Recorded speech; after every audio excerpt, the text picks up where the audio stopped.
السلام عليكم ورحمة الله وبركاته. والنهاردة يا جماعة جبت لكم الفصول الجديدة من حكاية لي. فلو لسه ما شفتش الفصول الأولى فروح شوفها انت دلوقتي، فلو شفتهم حط لايكك وعشان يلا دلوقتي هنبدأ حكايتنا، ويلا بينا نبدأ في سرد الحكاية. نكمل حكايتنا لما لي بيجمع الوحوش وبيقتلهم في لمح البصر، واخيرا رتبته بتوصل للرتبة دي. بيكون تعب قوي من كتر القتالات، بس كده بيبص جنبه وبيلاقي سلاح على الارض وبيقول هو ايه السلاح ده؟ الظل بيقوله ان دوت خنجر بتاع الشعب الظلام، وبما انك قتلت كل الوحوش ديت فالسيف دوت او يعني الخنجر دوت هيبقى بتاعك. اللي بيقولوا وقتها خنجر ده اكيد بقى كده الشعب بتاعك كله كبير. الظل بيقول له اصلا السيف دوت بالنسبه لنا ولا حاجه، واللي وقتها هو والظل بيكونوا طالعين برا البوابه، واللي بيقول خلينا نبيعه خلينا نشوف هيجيب كام كده ولا حاجه، وبيروح وقتها يسجل نفسه وبيقول رتبه ايه ازاي يعني. وقتها البنت بتقول مع ان يعني احصائياتك الجسديه كويسه بس في تقلب في الطاقه فعشان كده حطيناك من رتبه ايه، والمستيقظين من الرتبة ايه بياخدوا 15% من فلوس الكهف. واللي وقتها بيقول ده باين كان طاقة الظل ما فيهاش نظير اساسا. وفارس الظل بيقول انتوا اساسا البشر مش بتعرفوا تستشعروا طاقة الظل. اللي وقتها بيقول طب ما حلو الموضوع دوت ده هيكون حاجة كويسة بالنسبة لي. وبعديها ليه بيروح السوق السوداء عشان يبيع السيف بتاعه، واللي وقتها بيروح يشوف السيوف. والظل بيقول يعني انتوا بتحطوا حجر كريم على السيف وبتسموه اثار. العامل الموجود في المكان بيقول انت ايه اللي جابك في مكان زي دوت؟ شخص فقير زيك مش هينفع يجي عند حته زي ديت. اللي وقتها بيطلع السيف بتاعه وبيقول له شوف كده السيف دوت ممكن يعمل كام. والراجل هو ماشي بيشوف زباين عنده من زمان، شخص اسمه تشومي الرتبه دي والتانية اسمها سو. الراجل بيقول تشوف نفسه يجي على المكان انت ناوي تبيع النهارده ولا ناوي تشتري ايه؟ تشو وقتها بيقول له شوف لي السيف دوت ممكن يعمل كام، بس ليه بيع المحصول الاول. هو بنعرف ان ليه كان معجب بسو بس سو رفضته. تشو وقتها بيقول انت تعرفيه، بس سو بتقول له ازاي اعرف شخص زي دوت؟ لا طبعا. وتشو وقتها بيقول شخص كمامة زيك المفروض مش يكون اساسا في حته زي ديت، انت مش خايف اللي هم يلوثوا سمعتك؟ صحة الخرد على اخر الشارع ناخد لك حاجة قبل ما يقفلوا. وبيهجم عليه بس وقتها ليه بيصد الضربة بسيفه ومن قوة السيف سيف تشو بيتكسر. اللي بيقول شكل كده مفيش خردة غير السيف بتاعك. سو بتقول ازاي كده مش انت قلت ان السيف بتاعك بيقطع اي حاجة؟ وقتها تشو بيتعصب وبيهجم وقتها على ليه بس ليه بيصد الضربة او يعني بيتفاداها. وتشو بيقول ده انت بقى ردود افعالك كويسة، بس خلينا نشوف انت هتعمل ايه دلوقتي. هو بيهجم عليه بضربات متعددة بس اللي بيقدر اللي هما يتفاداهم كلهم. اللي بيقول ده انت حتى يا راجل لابطة من السلحفاة. وسو بيقول ازاي دوت شخص من الرتبة ايه؟ ازاي الشخص من الرتبة ايه مش عارف اصيبه. واللي وقتها بيطلع الزل بتاعه هو بيمسكه وهو بيحدفه لبعيد. واللي بيقول ده انت حتى الكلاب الموجودة في الشوارع احسن منك. وبيدنه يمسح بوشه البلاط وبعد كده بيشيل الظل من عليه. واللي بيقول شكلك كده يا سيد تشو بيحب الناس تقول عليه كلب. وتشو وقتها بيهجم عليه وبيكون متعصب، بس الزعيم وانغ بيخش عليهم وبيقول لهم اللي هم يبطلوا اللي هم بيعملوه. سو وقتها بتقول المنقب دوت كسر السيف بتاع سيد تشو وعشان كده تشو هاجمه. وانغ بيقول منقب يعني كده السيف اللي معاك دوت هو اللي قطع السيف بتاع سيد تشو صح؟ واللي بيقول هو اللي بدأ الأول وعشان يعني سيفه اتكسر أنا مالي أساسا، هو اللي هجم وسيفه اتكسر. وبيروح عند تشو بيقول له يعني ديت هي الحقيقة، وبيتفقوا إن هم ياخدوا السيف من ليه. وبيحاول وقتها اللي هو ياخد السيف بتاعه يعني اللي هو يدفع فلوس أو كده، هو بيعرض عليه التمن يعني عالي شويتين بس هو قليل طبعا. وبعدها بيسألوا انت جبت السيف ده منين؟ واللي بيقول في سرهم من امتى وهما بيسألوا على مصدر البضاعة. هو بيحاول اللي هو يستدرجني ولا ايه؟ هو بيقول له هو سيف حلو وكل حاجة بس مش فيه تعويضات او خصائص عشان كده هو رخيص، فايه رايك تبيعه وانا هديك مئات الدولارات؟ اصلا سيفك دوت خردة فانا هديك كم 100 دولار كده هوت واعتبر دوت عمل خير مني. وتشو بيقول يا عم انا هتغاضى عن السيف اللي انت كسرته. وقتها البت بتقول ازاي؟ طب والعربية اللي انت كنت هتجيبها لي؟ وبيقول لها ما تخافيش، ده لو بعت أعضاء هيجيب على الأقل مليونين. وسو وقتها بتفرح، بس ليه وقتها بيعرف اللي هم عاوزين ينصبوا عليه وكمان يبيعوا أعضاء، وبيقول لي بس استمتعوا بقى بوقتكم. ووقتها بيطلع شبح الظل بتاعه والحراس بيهجموا عليه. وانغ وقتها بيقدر يتكلم مع شو، بس وقتها بيلاقي واحد من الحراس طاير وانصدم في الحيطة. وانغ وقتها بينصدم من اللي حصل، وليه قاعد بيضرب في الحراس ولا كأنهم لعبة في ايده. وواحد منهم قرر على تشو، بس تشو بيديله بالرجل وبيقول له ابعد عني، هو ناقص.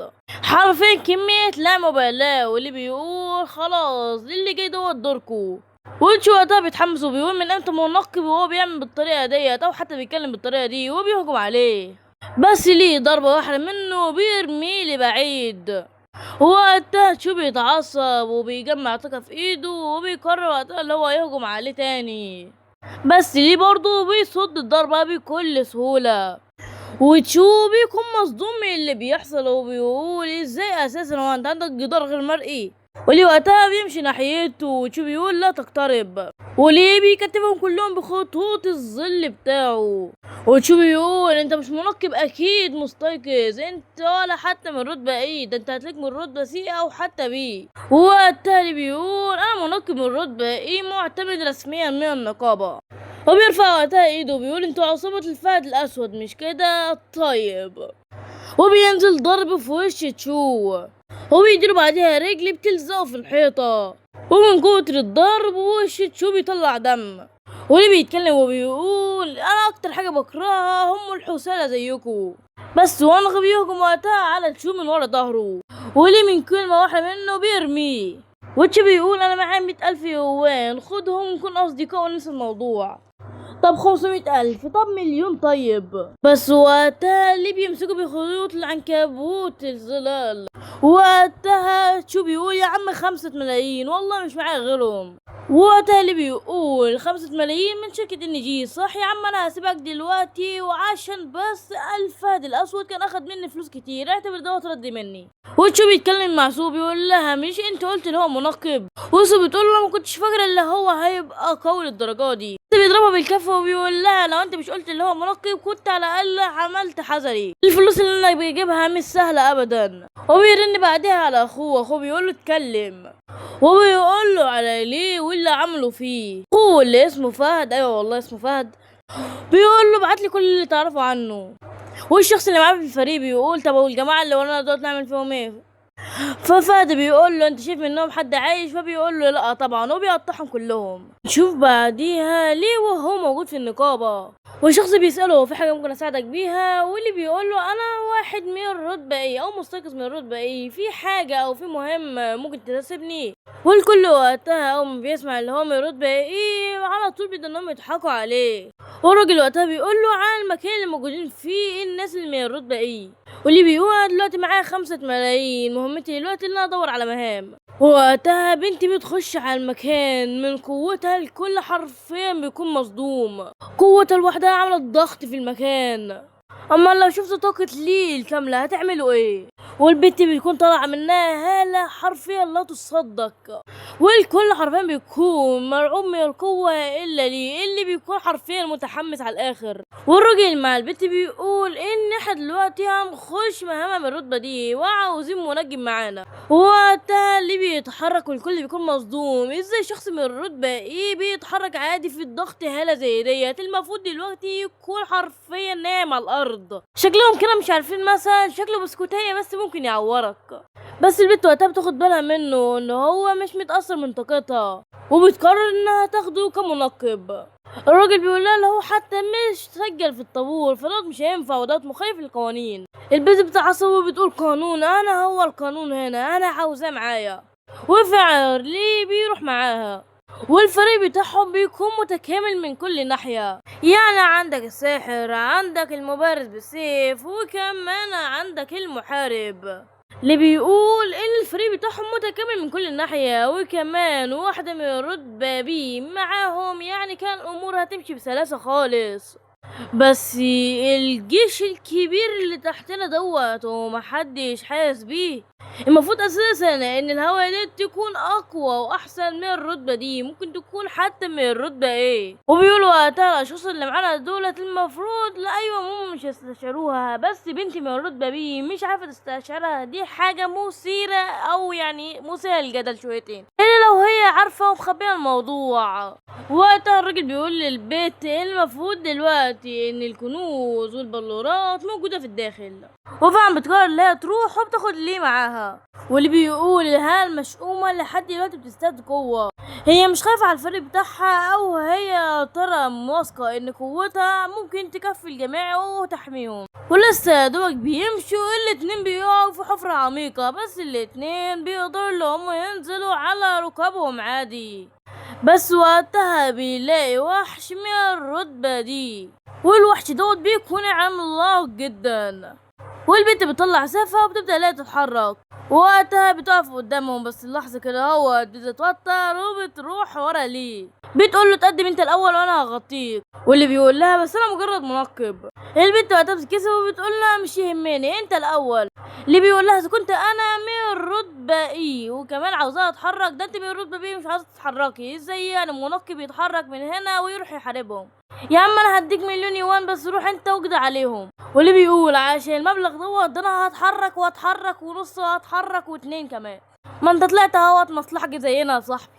وبعدها الوحوش بتبدأ اللي هي تهجم، بس على طول بتسيب ليه وبتروح عند البيت.